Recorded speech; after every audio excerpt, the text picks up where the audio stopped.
Hello guys, मैं आपके लिए एक ओसी का ऑर्गेनाइजेशनल चेंज एंड डेवलपमेंट का एक न्यू टॉपिक लेके आई हूँ जिसका नाम है conceptual framework of the OD, जिसका नाम है ऑर्गेनाइजेशनल डेवलपमेंट। कि जब हमने ऑर्गेनाइजेशन को चेंज कर दिया तो आगे उसको डेवलप कैसे करनी है ऑर्गेनाइजेशन को। ठीक है, तो हम सारा इसके बारे में पढ़ेंगे कि what is organisational development and process क्या है, कि कैसे कैसे हम डायग्नोस करते हैं, फिर उसको इवेल्यूएट करते हैं, मतलब सारा कुछ हम उसमें पढ़ेंगे कि स्टेप बाय स्टेप हम ऑर्गेनाइजेशन को डेवलप कैसे करते हैं। ठीक है, तो अभी हम मीनिंग पढ़ते हैं कि ओडी का मीनिंग क्या है। The set of knowledge and practices which improve the performance of the organisation and individuals growth is termed as organisational development. जब एक नॉलेज, एक सेट ऑफ नॉलेज या प्रैक्टिसेस इंप्रूव करती है परफॉर्मेंसेस को ऑर्गेनाइजेशन की या फिर एक इंडिविजुअल के ग्रोथ को, तो उसे कहते हैं ऑर्गेनाइजेशनल डेवलपमेंट। जब ओवरऑल ऑर्गेनाइजेशन की इम्प्रोवाइजेज होती है, इंप्रूव करते हैं वो अपनी अपनी परफॉर्मेंस को लेके। ठीक है, it sees an organization as a complicated system of the system which exists within a large system। एक ऑर्गेनाइजेशन एक ऐसा लार्ज कॉम्प्लिकेटेड सिस्टम है जिसके अंदर सब सिस्टम्स होते हैं, जो कि एक समझना बहुत मुश्किल होता है। ठीक है, तो ओडी जब आया तो उसने इजी कर दिया कि कैसे वो अपने परफॉर्मेंसेस को इंक्रीज या फिर इंप्रूव कर पाएंगे। ठीक है, each of these possesses certain quality, duty and degree of association। कुछ ना कुछ ऑर्गेनाइजेशन में किसी की क्वालिटी, ड्यूटीज या डिग्री ऑफ एसोसिएशन होता है। ठीक है, OD is an effort that affects the individual to extend their frankness with others individual regarding their outlook of the organization and their knowledge and acquire great accountability for one one's activity as a member of the organization। इसमें क्या है कि OD एक ऐसा platform नहीं है, मतलब कि जैसे एक ऐसे एफर्ट्स हैं जो कि एक इंडिविजुअल को जो एटमोसफियर है उससे फेमिलियर करता है, दूसरों के साथ मतलब हम फ्रैंकली बात कर सकते हैं उनसे। ठीक है, और जो ऑर्गेनाइजेशन है और ऑर्गेनाइजेशन की नॉलेज और कैसे वो अकाउंटेबिलिटी है एक दूसरे को लेके और उनकी एक्टिविटीज कैसी हैं, तो वो सब बताता है ये। ठीक है, it is an educational policy which emphasise on the organisational culture for implementing plan change. जो हमने सोचा था कि हम चेंज करेंगे, तो वो एक ऐसी एजुकेशनल पॉलिसी है जिसमें कि वो ऑर्गेनाइजेशनल चेंज को लेके इम्प्लीमेंट करता है जो हमने सोचा था। It aim to change the thinking, outlook, value and composition. ये सारा कुछ चेंज करने की सोचता है, और चेंज जब हमने कर लिया तो वो डेवलप करने की सोचता है कि हम अपनी ऑर्गेनाइजेशन को डेवलप करें। In fact the complete background of the organisation की सारा कुछ हम चेंज करने की कोशिश करें so that it may adjust with the technology and cope up with the fast changes. कि जो भी एक्सटर्नल इन्वायरमेंट में चल रहा है, हम टेक्नोलॉजी से और एक्सटर्नल इन्वायरमेंट से बाहर आने वाली इन्वायरमेंट से हम कोप अप कर सके जल्दी से। ठीक है, therefore bringing the overall changes in the organisational structure can be termed as organisational development. जब हम एक ओवरऑल चेंजेस करते हैं अपनी ऑर्गेनाइजेशन को, स्ट्रक्चर को लेके, तो वो क्या होता है, उसे कहते हैं कि ऑर्गेनाइजेशनल डेवलपमेंट। ठीक है, तो ये मीनिंग था। अब आप कोई छोटी सी डेफिनेशन कर सकते हो, जैसे कि यहाँ पे according to George R Terry ने लिखा है। ठीक है, organisational development includes the efforts to improve results by getting the best from the employees individually as the member of the working group. तो ऑर्गेनाइजेशनल डेवलपमेंट क्या है, जब हम एक पर्टिकुलर गोल को लेके जब हम उसके पीछे काम करते हैं, इंप्रूव करते हैं अपनी रिजल्ट को या परफॉर्मेंस को by getting the best employees या फिर working as a whole, as a organisation या वर्क ग्रुप्स। ठीक है, तो ये थी एक शॉर्ट सी डेफिनेशन। ये क्रक्स होता है कि जो भी हमने मीनिंग में पढ़ा है वो सारा इसमें, मतलब कि एक डेफिनेशन में क्रक होता है, बट आपने लिखने दोनों है। पहले मीनिंग लिख लेना, फिर उसके बाद डेफिनेशन, फिर उसके बाद जो आगे पूछा होगा ऑब्जेक्टिव या फिर प्रोसेस वगैरह, तो आप उसके बाद वो करोगे। ठीक है, ये बहुत इजी तरीके से समझा रही हूँ। अगर कुछ तब भी नहीं समझ आता तो आप प्लीज कमेंट बॉक्स में लिख देना। उससे पहले मेरे चैनल को सब्सक्राइब कर देना ताकि आपको मेरी ऐसी इंटरेस्टिंग सी वीडियो और हिंदी में समझाने वाली आपको मिलती रहे। सो अब हम करेंगे प्रोसेस ऑफ ओडी क्या होता है। तो अब ये एक ऑर्गेनाइजेशनल डेवलपमेंट का प्रोसेस है, ठीक है, जिसमें कि हमने ये एक चार्ट दे रखा है। फर्स्ट है एंट्री एंड कॉन्ट्रैक्टिंग, सेकेंड है diagnosis, collecting and analysis of the data, फिर feedback the diagnosed information, designing OD interventions, labeling and managing change, evaluating and institutionalizing OD interventions। ठीक है, तो ये सारे स्टेप्स हैं जो कि आपको फॉलो करने हैं। हम ब्रीफ में पढ़ेंगे ताकि आपके ये सारे पॉइंट्स कवर हो जाएं और आपको समझ भी आ जाएं, ठीक है। सो स्टेप 1 से शुरू करते हैं, entry and contracting. First step क्या होता है, अगर हमें कोई भी अगर जैसे हमारे डेविएशन दिखती है ना ऑर्गेनाइजेशन में, तो हम एक कंसल्टेंट को हायर करते हैं, ठीक है। तो वो अपनी थोड़ी सी फीस चार्ज करता है और वो पूरे ऑर्गेनाइजेशन को एज अ देखता है कि उसमें क्या कमियां हैं, तो फिर उसको देखते हुए वो उनको ठीक करने की कोशिश करता है, स्टेप्स बताता है, डायग्नोस करता है, ठीक है। तो हम ये पढ़ते हैं स्टेप में। This step start with the first interaction of the client with the consultant, ठीक है, and concludes as soon as the agreement is made। उन दोनों में एक एग्रीमेंट बनता है जिससे कि वो जो कॉन्ट्रैक्ट है relating to desire result for consultation responsibility of the client as well as the consultant, जब तक एक कंप्लीशन फुल टास्क का हो नहीं जाता तब तक उनका एक एग्रीमेंट बनता है, ठीक है, जिससे कि वो जो कंसल्टेंट है task to be perform to acquire the results and financial and other business conditions of the consulting relation की ऑर्गेनाइजेशन में क्या ऐसी डिविजन्स आ रही हैं जिससे हम ठीक कर सकते हैं, एक पर्टिकुलर रिजल्ट एक्वायर कर सकते हैं। तो ये एक एग्रीमेंट होता है कॉन्ट्रैक्ट करना, कि हम कंसल्टेंट से कॉन्ट्रैक्ट करते हैं कि कोई भी अगर हमारी ऑर्गेनाइजेशन में कोई भी डेवलपमेंट होने वाली है तो आप हमें वो डायग्नोस करके बताओ, ठीक है। तो सेकेंड आता है डायग्नोस। जब हमने एक कॉन्ट्रैक्ट में आ गए हम कंसल्टेंट के, है ना, हमने एक सोचा कि हमने कंप्लीट करना टास्क, उसने अपनी प्रॉब्लम, क्लाइंट ने अपनी प्रॉब्लम कंसल्टेंट के आगे रखी। फिर सेकंड स्टेप है डायग्नोस, ठीक है। If the management finds out some irregularity in the organisation that can be rectified through the organisation development activity, it is important to recognize the expert and skilled individual in the organization to plan and perform these activity। अगर management को पता चलता है कि अगर हमारी organisation में कुछ इरेगुलरिटीज आ रही हैं, ठीक है, तो वो क्या करते हैं, वो रेक्टिफाई करने की कोशिश करते हैं थ्रू ओडी, ठीक है, एक्टिविटीज। जैसे कि हमने कंसल्टेंट को हायर किया था, तो वो क्या करता है कि हम कंसल्टेंट को हायर करके एक्सपर्ट्स की नॉलेज लेके, ठीक है, in case the experienced person are not present in the organization, the services can be availed from the outside practitioner in analyzing the issue and planning the OD activity। तो इसमें क्या होता है, जब अगर हमारे in case experience person available नहीं है ऑर्गेनाइजेशन में, तो क्या होता है कि हम एक आउटसाइड प्रैक्टिशनर से एडवाइस लेते हैं, एनालाइज करवाते हैं कि इशू या फिर प्लानिंग दी ओडी एक्टिविटीज की हमें कौन कौन सी एक्टिविटीज करने की जरूरत है जिससे कि हमें हमारी ओवरऑल ऑर्गेनाइजेशन की डेवलपमेंट हो जाए।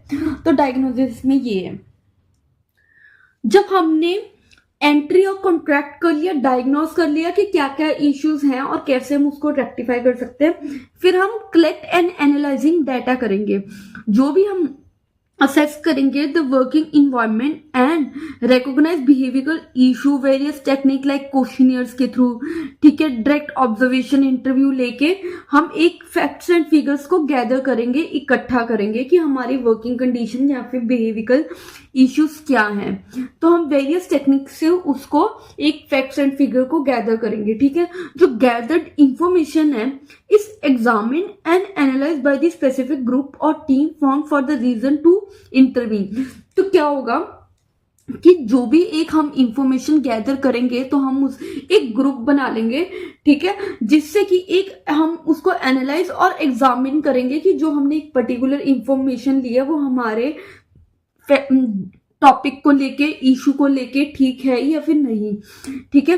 Where there are conflicts of view points और thoughts and to settle the priorities, जहां पे हमारे कोई भी ऑर्गेनाइजेशन में कॉन्फ्लिक्ट्स या फिर व्यू पॉइंट्स अलग होते हैं, तो हम क्या कर सकते हैं, जो थॉट्स हैं उसको थॉट्स और अपने सेट ऑफ प्रायोरिटीज को पहले रख के हम उसको सॉल्व कर सकते हैं, रिजॉल्व। ठीक है, तो इसके रिलेटेड हमें इंफॉर्मेशन को, डेटा को कलेक्ट करना है और एनालाइज करना है। ठीक है, फोर्थ पॉइंट आता है फीडबैक द डायग्नोज इंफॉर्मेशन। पहले हमने जब डायग्नोज करी, फिर कलेक्ट करी इंफॉर्मेशन, अब हम उसका फीडबैक देखेंगे कि क्या आया। ठीक है, to bring the changes in the organisational development activity, feedback play an important role. जब तक आप कोई चीज कर रहे हो और आपको उसका फीडबैक नहीं मिल रहा, तो आपको पता नहीं चलेगा कि कैसे मतलब कि कैसे हमारे क्या क्या रेक्टिफाई होने वाली चीजें हैं। ठीक है, अगर जैसे मैं अब वीडियो बना रही हूँ, जब तक आप मुझे कमेंट बॉक्स में अपना फीडबैक नहीं बताओगे कि क्या मेरी मतलब कहाँ पे मैं लैग कर रही हूँ अपनी वीडियो में, तब तक मैं उसको ठीक नहीं कर पाऊंगी। मुझे ऐसा लग रहा होगा कि मैं बिल्कुल ठीक पढ़ा रही हूँ। तो आपको अगर आप बता सकते हो तो आप भी बता देना प्लीज। ठीक है, तो आगे हम करते हैं, it boost the process of collaborative changes. जब हम एक फीडबैक हमें मिलता है तो उसका क्या होता है, कोलैबोरेट चेंज आता है, जिससे कि जो ऑर्गेनाइजेशनल डेवलपमेंट का कंसल्टेंट है try to offer a non reactive and non defensive climate for the members to observe the information. जिससे कि जो कंसल्टेंट है वो ट्राई करता है कि एक नॉन रिएक्टिव या नॉन डिफेंसिव क्लाइमेट बना रहे for the members to observe, ताकि वो इंफॉर्मेशन को ऑब्जर्व करे, देखे, डिस्कस करे, एक दूसरे के ओपिनियन ले। ठीक है, and take necessary action after proper understanding. जो भी जैसे उनका एक एज अ टीम उनको जो भी उनका ओपिनियन है, तो वो एक नेसेसरी एक्शन ले आफ्टर एक प्रॉपर अंडरस्टैंडिंग के बाद। ठीक है, तो ये था फीडबैक। फिर फिफ्थ आता है डायग्नोजिंग ओडी इंटरवेंशन। जब हम designing OD interventions, in this step appropriate interventions are needed to be chosen and planned। जो भी हमने डिसाइड किया है इंटरवेंशंस को, जो भी हमारी नीड है उसको हम चूज करेंगे और प्लान करेंगे। These are planned actions which are aimed towards attaining the desired changes and developments। ये कुछ ऐसे प्लान एक्शंस होते हैं जो हमने पहले से सोचे होते हैं कि हमने करने हैं, तो हम एक इंटरवेंशन के थ्रू क्या करते हैं, अटेन करते हैं डिजायर्ड चेंजेस को या डेवलपमेंट को। ठीक है, ये था डिजाइनिंग ओडी इंटरवेंशन।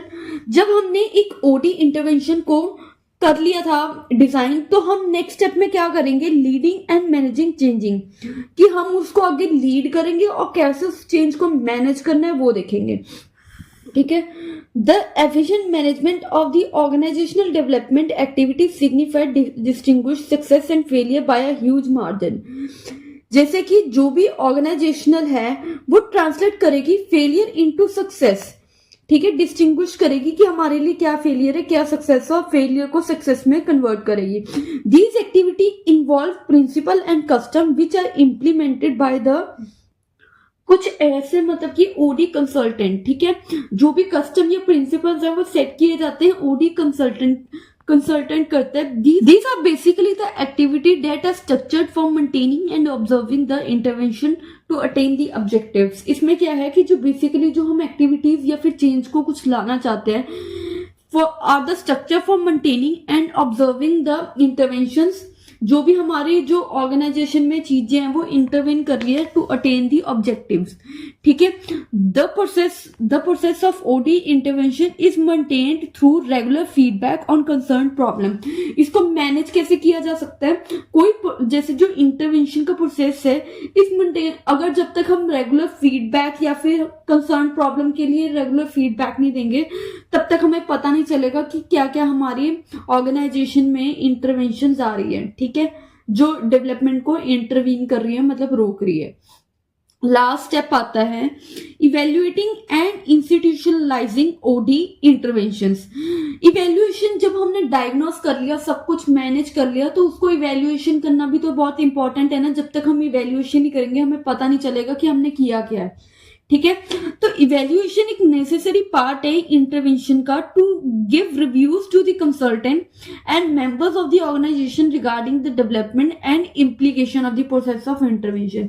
जो भी हमने उसमें इंटरवेंशन लगाई थी, जो भी एक कंसल्टेंट ने हमें एडवाइस दी थी, तो हम उसके ऊपर रिव्यू करेंगे in front of consultants and members of the organisation regarding क्या हमने डेवलप किया और उसका रिजल्ट क्या आया, तो हम सब तो इसमें ये पता चलेगा, ठीक है। This review might recommend the requirement for further analysis या alteration in the change programme, कि कुछ जब हम रिव्यू करेंगे तो कुछ रिकमेंडेशंस होंगी कि हमें फर्दर एनालाइज करना चाहिए या फिर एक अल्टरेट करना चाहिए, अल्टरेशन करनी चाहिए, ठीक है, एक पर्टिकुलर चेंज को लेके। और it might be reveal the success of the intervention programme, कि हमारा जो जैसा हमने किया कि वो हमारे लिए बस उतना ही हमारे लिए सक्सेसफुल था। तो successful execution of the intervention as well as the long term outcomes if provide are taken into account by the evaluation process. जब तक हम इवैल्यूएशन नहीं करेंगे तब तक हमें सक्सेसफुल एग्जीक्यूशन तभी होगी जब हमें पता चलेगा कि हमारा लॉन्ग टर्म में आउटकम क्या आ रहा है, रिजल्ट क्या आ रहा है, ठीक है। तो this is all about evaluation, ठीक है। लास्ट पॉइंट करने वाले हैं अब हम। सही लास्ट पॉइंट है जो इंस्टीट्यूशनलाइजेशन के ऊपर, ठीक है। Needs to be ultimately establish to implement and embrace the changes and bring out similar outcomes. जो भी हमारे इम्प्लीमेंट को लेके सिमिलर आउटकम्स हैं, तो क्या क्या उसमें चेंज आया हमें वो देखना है। तो इस इंटरवेंशन में क्या है कि जो भी हम इम्प्लीमेंट करते हैं और इनवाइट करते हैं चेंजेस के लिए, उसके एक पर्टिकुलर आउटकम्स आने चाहिए, ठीक है। जिससे इस इंटरवेंशन में क्या होगा, making them a lasting activity in the working of the organisation, जिससे कि जो हम जब इंटरवेन करेंगे तो इसमें क्या होगा, एक working of the organisation lasting activity बन जाएगी हमारे लिए, ठीक है। The impact is likely to diminish, जो इम्पैक्ट है उसका, if the changes are not sustained and repeatedly followed. जब तक हम वही दोबारा गलती करते रहेंगे तो क्या होगा, वो रेपिटेडली वो डिमिनिश होने लग जाएगा जो भी आउटकम था, ठीक है। चेंजेस वो एक्स्टेब्लिश नहीं हो पाएंगे ऑर्गेनाइजेशन में, सस्टेन नहीं हो पाएंगे लॉन्ग टर्म के लिए। तो उससे क्या होगा, जो ऑर्गेनाइजेशन है must ensure the institutionalization of the interventions to become these issues, to overcome these issues। तो इसमें क्या है कि अगर हमें ओवरकम करना है इन इशू को तो हमें इस इंटरवेंशन की जरूरत पड़ेगी, ठीक है। तो ये लास्ट पॉइंट था जो मैंने आपके साथ कवर किया है। सो आपके कॉपरेशन से ही ये मतलब कि जो वीडियो है आपके लिए मैंने बनाई है। अगर आप मेरे साथ कॉपरेट रहोगे तो फिर मैं आपके लिए ऐसी इंटरेस्टिंग वीडियोस बनाती रहूंगी, और आप मेरे चैनल को सब्सक्राइब करके आप न्यू अपडेशन की वीडियो ले सकते हैं। और अगर आपको कोई भी अगर डाउट होता है आप कमेंट बॉक्स में लिख सकते हो। एंड ज्यादा से ज्यादा अपने दोस्तों के साथ शेयर करना अगर जिसको नीड है, ताकि उसके पास ये वीडियो पहुंच पाए और वो हिंदी में इजीली एक्सप्लेन वीडियो समझ पाए, ठीक है। तो take care yourself, subscribe my channel, bye bye.